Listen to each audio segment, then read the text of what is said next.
ఉన్న బంగారాన్ని విడిపించి ఆ రోజు ఆన్లైన్ రేటుకే మేము కొంటాం. Sharma gold company. నమస్తే, వెల్కమ్ టు సుమన్ టీవీ. నేను మీ యామ్ని. ప్రస్తుతం మనతో ఉన్నారు ప్రముఖ ఆధ్యాత్మికవేత్త, ప్రముఖ జ్యోతిష వాస్తు పండితులు డాక్టర్ గుండపూడి శివ సుధీర్ శర్మ గారు ఉన్నారు. గురుగారితో మనం మాట్లాడదాం. నమస్కారం గురుగారు. శ్రీమాత్రే నమః. శ్రీ గురుభ్యో నమః. గురుగారు, ఇప్పుడు మనం పోగొట్టుకున్న ఆస్తులు కావచ్చు, డబ్బులు కావచ్చు, బంగారం కావచ్చు, ఇవన్నీ మళ్ళీ తిరిగి రావాలంటే అసలు ఏం చేయాలండి? దీనికి సంబంధించిన మంత్రం కానీ రెమెడీ లాంటిది ఏమైనా ఉందా? భూములు భూపరంగా చూసుకుంటే ఎక్కువగా అన్యాక్రాంతం అవుతూ ఉంటాయి. అదొకటి. డబ్బు, ఇచ్చిన డబ్బు వెనక్కి రాదు. బంగారం మనకు తెలియకుండానే ఇంట్లో బీరువాలో చెడిపోతుంటుంది. అసలు ఎవరు తీశారనేది కూడా ఎవరిని అనుమానించడానికి లేదు. ఇంట్లో ఉన్న వాళ్ళందరూ కూడా మన వాళ్ళే. పని వాళ్ళకి ఏమైనా తాళం చెవులు ఉంటాయా? వాళ్ళ దగ్గర ఉండవు కాబట్టి వాళ్ళ మీద అనుమానం పట్టడానికి లేదు. కానీ ఎవరో కూడా తీస్తారు. దీంతో పాటుగా మనం డబ్బు అవసరమైనప్పుడు ముఖ్యంగా బంగారాన్ని తీసుకెళ్ళి తాకట్లో పెట్టుకుంటాం.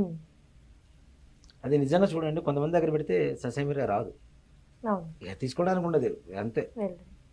లక్ష్మీదేవి అటు నుంచి అటే వెళ్ళిపోతూ ఉంటుంది సువర్ణ రూపంలో. వీటన్నిటికీ కూడాను మొదటి నుంచి పోయిన వస్తువులు రావాలి అంటే ఒక్కడే భగవంతుడు, ఒకడే దేవుడు.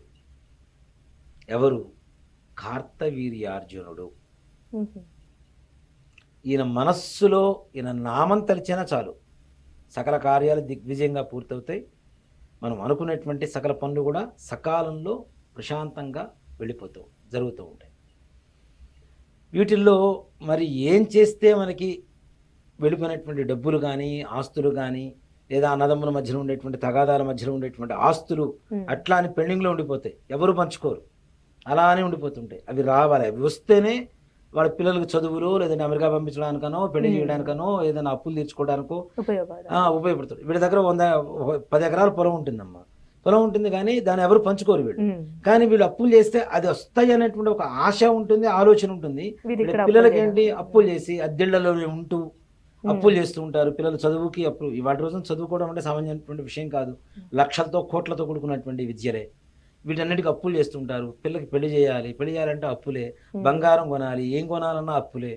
ఇవంతా కూడా వీళ్ళ ఆశ ఎక్కడ ఉంటుంది?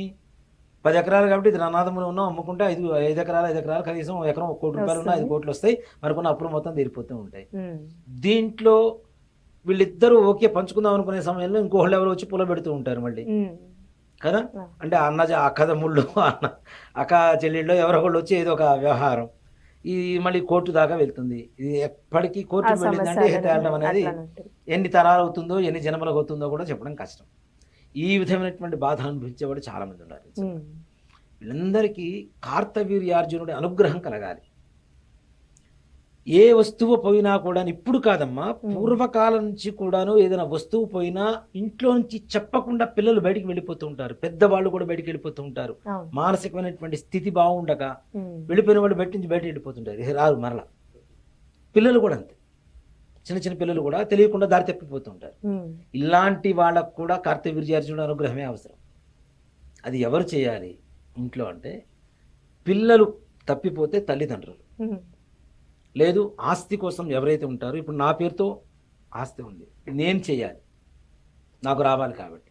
భార్య పేరుతో ఆస్తి ఉంది, పుట్టింటి నుంచి ఆస్తి రావాలి, అది రావట్లేదు, భార్య చేయాలి తప్పనిసరి. ఇతను చేయడం కాదు. ఆస్తి ఎవరిది? ఆమె పేరుతో వస్తుంది కదా, ఈయన పేరుతో రాదు కదా. అమ్మాయి పుట్టింటి నుంచి ఆస్తి అంటే అమ్మాయి పేరుతో వస్తుంది కానీ ఈయన పేరుతో రాదు కదా. సో కాబట్టి అమ్మాయి చేయాలి. ఇలాంటివి ఏవైతే ఉన్నాయో వీటన్నిటికీ కూడాను కార్తవీర్యార్జున స్తోత్రం అని చెప్పి ఒక స్తోత్రం ఉంటుంది. ఆ స్తోత్రాన్ని గనక నిత్యం పారాయణ చేయగలిగితే, ఇందాక మనం చెప్పుకున్నాం, చదవటం వీలు కాని వాళ్ళు తప్పనిసరిగా వినవచ్చు. వినడం ద్వారా మనకి సంపూర్ణంగా అనుగ్రహం కలుగుతుందంటే కలుగుతుంది. కానీ అది నేర్చుకుని మనం చదివేటువంటి ప్రయత్నం కూడా చేయాలి. కొన్ని రోజులు ప్రతిరోజు వినడం అది ఒక డ్యూటీ లాగా పెట్టుకుని వెళ్ళిపోతే అవ్వదు. ఏదో విన్నాం అయిపోయింది, మన డబ్బులు మనకు వస్తాయి అనుకుంటే రావు. మనస్ఫూర్తిగా వింటేనే కదా నీకు నోటికి వచ్చేది. పుస్తకం తీసుకొని చదవగలిగేది. అంటే మనం పుస్తకం చూసుకొని చదివితే తప్పులు పోతాయి కాబట్టి, తప్పులు పోతే వచ్చేటువంటి విపరీత అర్థాలు వేరే ఉంటాయి కాబట్టి, దానికి వచ్చేటువంటి ప్రభావం కూడా దుష్ప్రభావం ఉంటుంది కాబట్టి వినమని చెప్తున్నాను నేను ముఖ్యంగా. లేకపోతే పారాయణం చేయమని చెప్తా. శ్రవణం కాదు, పారాయణం చేయాలి, చదవాలనే చెప్తాను నేను. కానీ చదవడం అవకాశం లేనటువంటి వాళ్ళు కనీసం ఒక 4-5 రోజుల్లో నేర్చుకోవడం పెద్ద సమస్య కాదు. అదే వింటూ ఉంటే వస్తుంది. లేదు 11 రోజులు 15 రోజులు వినండి. దీంట్లో ముఖ్యంగా బహుళ అష్టమి అంటే మనకి పౌర్ణమి వెళ్ళిన తర్వాత అమావాస్య ముందు వచ్చేటువంటి అష్టమి రోజు ఉంటుంది.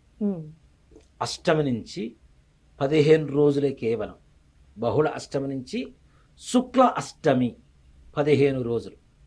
అంటే అమావాస్య ముందు అష్టమి నుంచి అమావాస్య వెళ్ళిపోయిన తర్వాత వచ్చేటువంటి అష్టమి రోజు వరకు 15 రోజులు. ఈ 15 రోజులు కార్తవీర్యానుడికి ఫోటోలు దొరుకుతాయా అంటే దొరకడం కష్టం కదా. కనీసం విష్ణుమూర్తి ఫోటో పెట్టుకొని, లక్ష్మీదేవి విష్ణుమూర్తి ఇద్దరు కలిసి ఉన్నటువంటి ఫోటో కూడా పెట్టుకొని ఈ కార్తవీర్యార్జునుడి స్తోత్రం వింటూ ఆయన నామాన్ని జపం చేస్తే చాలు. ఇంకా వేరే మంత్రాలు కూడా అక్కర్లా. ఓం కార్తవీర్యార్జునాయ నమః అనేటువంటి ఒక చిన్న నామం అంతే. దానికి బీజాక్షరాలు వద్దు, ఏమీ వద్దు. నామం స్మరిస్తే చాలు. మనం కనీసం ఒక 20 సంవత్సరాల క్రితం మన ఇంట్లోంచి వెళ్ళిపోయినటువంటి పిల్లలు కూడా తప్పనిసరి తిరిగి వస్తుంటారు. ఇప్పుడు కొన్ని వీడియోస్ చూస్తుంటాం మనం, చూడండి. ఎన్నో సంవత్సరాల తర్వాత పిల్లలు తప్పిపోయి, కారణం ఏదైనా, మీడియా కావచ్చు, వేరే కారణాలు ఏమైనా కావచ్చు, కానీ తల్లిదండ్రులు కలవడం అనేది జరుగుతుంది. అవునా? అది కేవలం కార్తవీర్యార్జునుడు అనుగ్రహం ఉంటేనే కలుగుతుంది. కొన్ని దోషాల వల్ల ఇంట్లోంచి వెళ్ళిపోతుంటారు పిల్లలు. ఇవన్నీ ఆస్తులు కానీ, పిల్లలు కానీ, బంగారం కానీ, ధనం కానీ, తప్పనిసరిగా ఇప్పుడు కొంతమంది ఉంటారు వీడి పేరు మీద కాకుండా బినామీ పేర్ల మీద పెడుతూ ఉంటారు. వాడు కూడా తీసుకుని వెళ్ళిపోతాడు, అయిపోయింది. అది రావట్లేదు కదా. కష్టపడిందేమో వీడు, కష్టపడితే బినామీ అక్కర్లేదు అసలు ఫస్ట్ ఆఫ్ ఆల్. కాబట్టి అన్యాయార్జితం కావచ్చు, కానీ వీడికి చెందాల్సినటువంటి ధనం కదా. మరి వాడు తీసుకుని వెళ్ళిపోతుంటే వీడికి బాధేస్తుంటుంది కదా తీసుకున్న వాళ్ళకి. కాబట్టి ఇట్లాంటివి కూడా బినామీ పేర్లతో పెట్టినటువంటి డబ్బులు మరలా మనకి రావాలి, వాడు మనకి సవ్యంగా మాట విని మన ఆస్తి మనకి రాసి ఇవ్వాలి, మనకి ఇవ్వాలి అనుకునేటువంటి వాళ్ళకు కూడా ఈ కార్తవీర్యార్జున ఉపాసన అనేది చాలా విశేషమైనటువంటి యోగాన్ని కలుగజేస్తుంది. మంచిగా కార్తవీర్యార్జున స్తోత్రం మనకి నెట్లో దొరుకుతుంది, లేదా పుస్తకాలు దొరుకుతాయి. ఇప్పుడు మనకి దొరకందంటూ ఏమీ లేదు. ఫోన్లో పీడిఎఫ్లు, అన్ని పీడిఎఫ్లు దొరుకుతాయి. అవునా? కాబట్టి చక్కగా యూట్యూబ్ వింటూ ఉండండి, పీడిఎఫ్ ప్రింట్అవుట్ తీసుకొని ఎదురుగా పెట్టుకొని వింటూ ఉండండి. వింటూ ఉంటే కొన్ని రోజులకు నోటికి వచ్చేస్తుంది. పూర్తిగా నోటికి వచ్చిన తర్వాత మాత్రమే బహుళ అష్టమి నుంచి శుక్లాష్టమి వరకు చేయండి. ఇది ఖచ్చితమైన మాట. అలా మీ నోట్లో ఉంచి అది చేస్తూ ఉంటేనే తొందరగా పనులు అవుతాయి. చాలా చక్కగా తెలియజేస్తారండి. శ్రీమాత్రే నమః. శ్రీ గురుభ్యో.